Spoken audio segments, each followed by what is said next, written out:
Hola colegas y amigos. ¿Usted entiende lo que dice aquí? Probablemente no. Algo similar ocurre en muchas clases de ciencias que reciben los estudiantes en las aulas de la escuela o inclusive en la universidad. El profesor es un erudito, domina su asignatura, pero lamentablemente en muchas oportunidades los estudiantes no le entienden absolutamente nada, es decir, ha perdido el tiempo. En cambio, miremos esta diapositiva. ¿Y ahora esta la entiende? Sí, estamos frente a dos situaciones. En el primer caso, usted no entendía nada, y en el segundo ocurrió lo contrario. Es decir, estamos pensando en una clase donde el profesor explica claramente el contenido científico y por supuesto los estudiantes al comprender van a aprender. Veamos qué está sucediendo. Los estudiantes no comprenden muchas clases y por tanto no aprenden los conocimientos científicos que los profesores les exponemos en clase. Quizás esto se deba a que involuntariamente se comete un serio error. El docente no procesa la información científica original. A esto último se le llama saber nato o saber sabio. Los hombres de ciencia, tales como biólogos, físicos, químicos, entre otros especialistas, descubren nuevos conocimientos mediante sus múltiples investigaciones, generando el saber nato u objeto de saber. En este escenario, los profesores nos vemos en la imperiosa necesidad de procesar los conocimientos originales y transformarlos en temas de menor complejidad. A esta fase le llamamos saber a enseñar u objeto a enseñar, para finalmente planificar lo que desarrollaremos durante la sesión de aprendizaje. Esta última fase se conoce como el objeto de enseñanza. Este proceso, que tiene como meta hacer fácil lo difícil, se denomina transposición didáctica. Si nos proponemos, la alcanzaremos como una demostración más de capacidad docente. La siguiente figura nos muestra panorámicamente el proceso en referencia. Se inicia con el conocimiento científico denominado saber sabio, que es adaptado por la transposición didáctica como el saber a enseñar y luego transformado en el objeto de enseñanza. Es decir, el saber sabio va de lo implícito a lo explícito. Veamos ahora los factores que influyen en la transposición didáctica. En el proceso de selección de los contenidos en la asignatura o en el proceso de selección de los contenidos o de transposición didáctica intervienen diversos factores. Entre ellos se pueden destacar: primero, los criterios de selección de aquello considerado importante desde la ciencia de los expertos. Segundo, la edad de los estudiantes. Tercero, los condicionamientos socioculturales.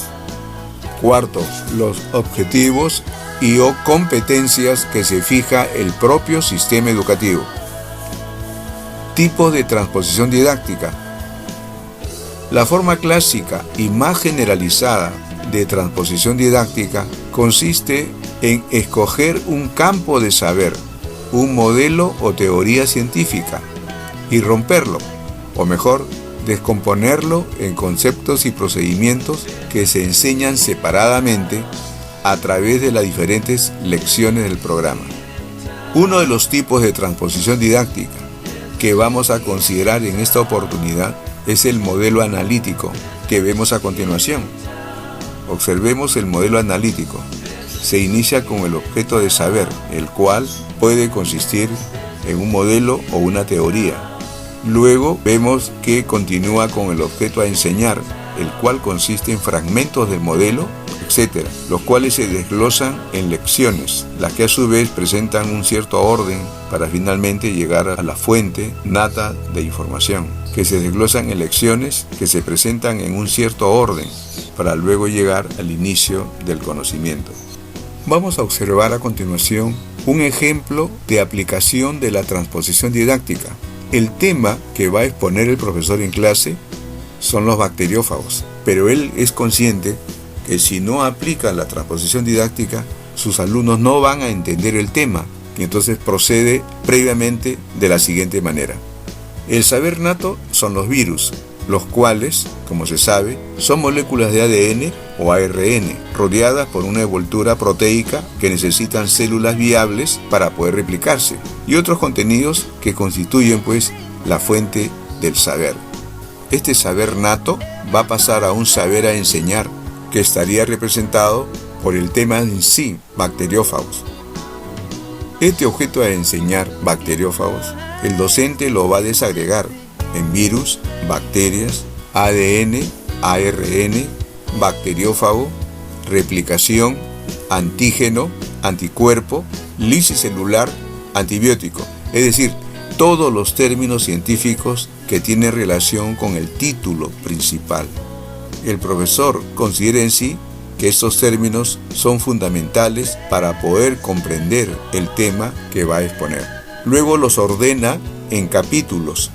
Capítulo 1, virus, definición, estructura. Capítulo 2, bacterias, estructura. Capítulo 3, el bacteriófago. Como vemos, el profesor está ordenando el conocimiento de manera secuencial. Posteriormente llega al saber enseñado. El saber enseñado está representado por el acto didáctico, es decir, por la clase en la que finalmente el docente llega al acto didáctico, es decir, el objeto de enseñanza, y va a planificar su sesión de aprendizaje considerando 3 momentos fundamentales: el inicio, el desarrollo y el final. En el inicio ha pensado en presentar una lámina comparativa entre bacteria y virus. Los estudiantes van en su momento a observar las láminas con la finalidad de encontrar diferencias y semejanzas. Posteriormente, en el segundo momento, vendrá el desarrollo, que será la exposición dialogada sobre la acción del bacteriófago. Y una etapa final o un tercer momento en la que el profesor va a desarrollar una estrategia denominada video forum, en la cual se va a proyectar pues la acción del virus sobre la bacteria. Al término del video habrá participación de los estudiantes con la finalidad de interpretar y comentar las imágenes que han observado. Se espera que este proceso tenga como fin que el alumno aprenda estratégicamente qué son y cuál es la importancia de los bacteriófagos. La transposición didáctica es un proceso sumamente importante si no tenemos la paciencia y la responsabilidad y, por qué no, también la creatividad. Nuestra asignatura no va a alcanzar la competencia que la universidad espera. Es una necesidad del presente siglo no solamente lograr excelentes profesionales, sino además contribuir a formar personas íntegras que la sociedad exige. Amigos, será hasta otra oportunidad.